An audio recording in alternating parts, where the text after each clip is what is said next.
আজকে মেয়ের বাবা মাদেরকে একটা কথা বলবো। বিয়ের সময় মেয়েকে লক্ষ লক্ষ টাকার ভরি ভরি গহনা না দিয়ে লক্ষ লক্ষ টাকা খরচ করে দুনিয়ার আত্মীয় স্বজন 14 গোষ্ঠীকে না খাওয়িয়ে তারপর যার সাথে মেয়ের বিয়ে দিচ্ছেন তাকে গাড়ি, তারপরে হচ্ছে কি বলবো, দুনিয়ার লক্ষ লক্ষ টাকা খরচ করে পুরা বাড়ি ফার্নিচার না দিয়ে অল্প টাকার মধ্যে হলেও একটা জায়গা কিনে দেন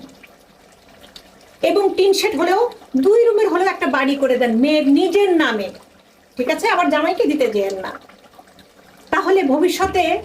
ভালো ছেলে দেখেই তো আমরা মেয়েদেরকে বিয়ে দিই, কিন্তু ভবিষ্যতে সেই ভালো ছেলের মধ্যে যদি পশু বসবাস করে, নরপিশাচ বের হয়, মেয়েকে যদি বলে যে তুই আমার বাড়ি থেকে বের হয়ে যা, তাহলে যেন মেয়ের একটা যাওয়ার জায়গা থাকে, নিজের মাথা গোজার যেন একটা ঠাঁই থাকে। সাধারণত দেখা যায় আমাদের মেয়েদের নিজেদের কোনো বাড়ি থাকে না, নিজেদের